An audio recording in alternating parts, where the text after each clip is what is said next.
नमस्कार, मैं हूं मनोज मनु और आप द चाणक्य पर देख रहे हैं क्राइम खबर।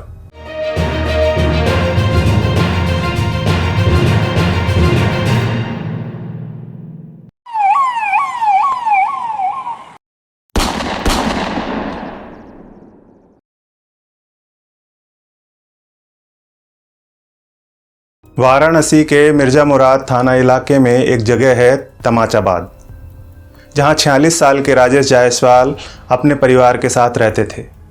वो किराने की दुकान चला रहे थे। उनकी सास निर्मला देवी की तबीयत खराब थी, इसलिए उन्हें भदवर के एक अस्पताल में भर्ती कराया गया था। 29 जुलाई की शाम को करीब 7 बजे राजेश अपनी सास के लिए खाना लेकर अस्पताल जा रहे थे। रास्ते में कर्नाडाड़ी ओवरब्रिज पड़ता है। जब राजेश जायसवाल इस ओवरब्रिज से गुजर रहे थे, तभी उन पर किसी ने फायरिंग कर दी, जिससे उनकी मौत हो गई। मोहनसराय से हेरिटेज की तरफ हम लोग जाते हैं अस्पताल की तरफ। उसमें सूचना मिली कि अज्ञात लोगों ने जो है किसी बाइक सवार को जो है गोली मार के जो है हत्या कर दी है। मौके पे आने में पता चला कि जो इनके गांव के किसी लोग एक आदमी ने बताया कि इनका नाम राजेश जायसवाल है, जो कि मिर्जा मुराद थाने के रहने वाले हैं। ये अपने घर से अपनी किसी परिवारजन को खाना देने के लिए हेरिटेज अस्पताल के लिए निकले थे। रास्ते में इनके साथ ये घटना घटित हो गई है। उनको 2 गोलियां मारी गई थीं। राजेश जायसवाल की पत्नी और बेटे करण ने पिता की हत्या का आरोप अपने ताऊ और उनके बेटों पर लगा दिया, क्योंकि राजेश का उनके बड़े भाई से संपत्ति को लेकर विवाद चल रहा था। पुलिस ने जब इस मामले में जांच शुरू की तो यही सामने आया कि इस वारदात में उनके ही किसी करीबी का हाथ है। कातिलों को पता था कि राजेश कहां जाने वाले हैं, उनका पीछा किया गया था, और जब वो एक सुनसान जगह पहुंचे तो बदमाश उन्हें गोली मारकर भाग गए। राजेश के बड़े भाई और भतीजों के खिलाफ नामजद मुकदमा दर्ज हो चुका था, लेकिन पुलिस ने 4 दिन बाद जब इस हत्याकांड का खुलासा किया तो मामला कुछ और ही निकला। दरअसल राजेश की छोटी बेटी आंचल बीएससी की पढ़ाई कर रही थी। उसका सपना था कि वो एक दिन एयर होस्टेस बनेगी और दुबई में जाकर रहेगी। आंचल ने 1 साल पहले अपना पासपोर्ट बनवाने के लिए आवेदन किया था। जब पुलिस उसके वेरिफिकेशन के लिए आंचल के घर पहुंची तो उन्होंने उसके पिता राजेश को बताया कि आवेदन में पिता की जगह जो फ़ोन नंबर दिया गया है वो किसी जावेद नाम के युवक का है। इस बात पर राजेश जायसवाल अपनी बेटी आंचल पर बहुत गुस्सा हुए थे। असल में जावेद एक ड्राइवर है और उन्हीं के गांव का रहने वाला है। आंचल की उससे दोस्ती थी। जब ये बात उजागर हुई तो राजेश ने आंचल को खूब डांटा और जावेद से दूर रहने के लिए कहा, लेकिन आंचल इसके लिए तैयार नहीं हुई। वो जावेद से शादी करने के लिए जिद पर अड़ी रही। इसके बाद राजेश ने उसे कुछ समय के लिए बाहर भी भेज दिया था। इसी दौरान राजेश उसे लगातार समझाते भी रहे कि जावेद से दूर रहो। अब राजेश जायसवाल की हत्या के मामले में जिन 3 लोगों को गिरफ्तार किया गया है, उनमें से एक उनकी बेटी आंचल भी है। दूसरा है उसका दोस्त जावेद, जिससे आंचल शादी करना चाहती थी, और तीसरे आरोपी का नाम है आकिब अंसारी, जो जावेद का दोस्त है। राजेश जायसवाल की बेटी आंचल ने ही जावेद के साथ मिलकर पिता की हत्या की साजिश रची थी, और हत्या वाले दिन वो अपने पिता की पल पल की खबर जावेद को दे रही थी। इस बात का खुलासा तब हुआ जब पुलिस ने सर्विलांस की मदद से जांच शुरू की।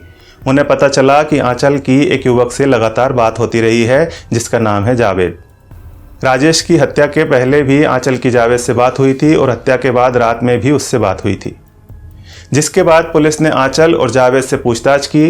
पहले तो दोनों ने उन्हें गुमराह करने की कोशिश की, लेकिन पुलिस की सख्ती के आगे दोनों टूट गए। पुलिस ने 2 अगस्त मंगलवार के दिन जावेद और आकिब अंसारी के साथ राजेश जायसवाल की बेटी आंचल को भी गिरफ्तार करके सारा खुलासा कर दिया। हुआ ये था कि राजेश को अपनी बेटी आंचल और जावेद के बीच का रिश्ता मंजूर नहीं था। उन्होंने आंचल के घर से निकलने और जावेद से बातचीत करने पर बंदिश लगा दी थी, जिस वजह से ये दोनों परेशान हो गए और इन्होंने राजेश को मारने का प्लान बना लिया। आंचल ने जावेद को बताया था कि उसके पिता और ताऊजी के बीच झगड़ा चल रहा है। अगर अभी उसके पिता की हत्या हो जाएगी तो शक उनके भाई और भतीजों पर ही जाएगा। पिता की हत्या के बाद उन्हें मिलने से रोकने वाला भी कोई नहीं होगा और दोनों की शादी में कोई अड़चन नहीं रह जाएगी। जावेद ने अपने दोस्त आकिब अंसारी को इस साजिश में शामिल कर लिया था। इस हत्याकांड को अंजाम देने के लिए जावेद ने बिहार जाकर 25,000 रुपये में एक पिस्टल और 2 मैगजीन के साथ कुछ गोलियां भी खरीद लीं।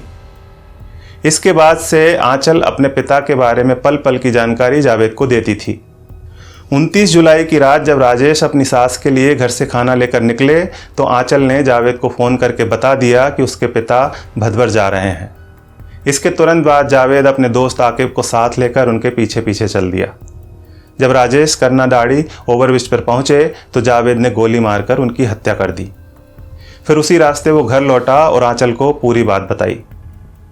उसमें उनके घर वालों ने जो है ये शंका जताई थी कि उनके ही परिवार में जो है ज़मीनी एक विवाद चल रहा है उनके बड़े भाई से। तो उन्होंने शंका जताई कि संभवतः ये हो सकता है कि उन्होंने ज़मीन के विवाद में ये काम करा दिया हो। लेकिन पुलिस को कुछ और इसमें उसी रात में इम्पोर्टेंट क्लूज मिल गए थे कि कुछ और भी मामला इसमें हो सकता है। तो हम लोग लगातार उसकी तहकीकात में लगे हुए थे। अंत में देखिए मामला निकल के ये आया है कि जो श्री राजेश जायसवाल जी की ही एक छोटी पुत्री है, उनका ही अपने गांव के एक लड़के से प्रेम संपर्क था। उसमें ये दोनों शादी करना चाहते थे, जिसमें राजेश जायसवाल जी कई बार मना भी कर चुके थे। लड़की के ऊपर सख्ताई भी हो रही थी, उसके मोबाइल वगैरह भी ले लिए गए थे। कुछ समय के लिए उसको बाहर भी भेज दिया गया था। लड़के के घर वालों ने भी सख्ताई की थी। तो उसमें ये था कि उनको लगता था लड़की को कि ये शादी में हम लोगों के बीच में अड़चन है। उसी में ही इन लोगों ने जो है प्रेरित होकर जो है उस लड़के को जो है मोटिवेट किया कि भाई या तो हम यहाँ से भाग चलते हैं, वरना जो है जब तक फिर मेरे पिता रहेंगे तब तक हम लोग शादी नहीं कर पाएंगे। तो इसी में ही जब ये उस 29 तारीख को 7 बजे लगभग अपने घर से निकले थे तो उस लड़की ने इनको सूचना दी मोबाइल से कि पिता मेरे घर निकल चुके हैं, आज इस काम को आप लोग अंजाम दे दीजिए। तो वही दोनों लड़के जो है जो मेन लड़का है एक अभियुक्त जावेद और उसका दोस्त, वो दोनों बाइक से निकले पीछे पीछे और मोहन सराय से आगे सुनसान थोड़ा सा एरिया पड़ता है ब्रिज के ऊपर, वहाँ इन्होंने इस घटना को टारगेट किया। घटना से पहले भी जो है उसके इन लोगों की जो है वो कॉल्स आपस में जब इन्होंने रैकी करने के लिए कॉल का प्रयोग किया है, तथा बाद में भी जब ये घटना हो गई है उसके बाद भी इनका कॉल्स का जो है आपस में आदान प्रदान है, SMS का भी आदान प्रदान है। और उसके बाद इन्होंने दोबारा अपना ये घटना करके अपने गांव में ही जाके आराम से अपने घर में छिप गए, क्योंकि किसी को शक नहीं था। और वहीं जो है इन्होंने अपने घर में ही जो है उसको अपना जो घटना में जो पिस्टल जो उपयोग में लाई गई थी उसको भी छिपा दिया। तो ये सारी चीज़ें जब पुलिस ने तहकीकात की तो ये सारी चीज़ें धीरे धीरे निकल के कड़ी से कड़ी जुड़ती गई। इन लोगों को भी जब पूछताछ की गई तो इन लोगों का भी जो है ये इसमें इन्होंने सारी चीज़ें बताई हैं। तो इस तरीके से देखिए ये एक समाज को हिलाने वाली घटना है कि जिसमें अपने पिता की हत्या में पुत्री ही अगर शामिल है तो ये एक समाज के लिए बड़े चौंकाने वाली बात है। इस वीडियो के बारे में अपनी राय कमेंट करके ज़रूर बताइएगा और अपराध की ऐसी ही खबरों के लिए हमारे चैनल को सब्सक्राइब कर लीजिए।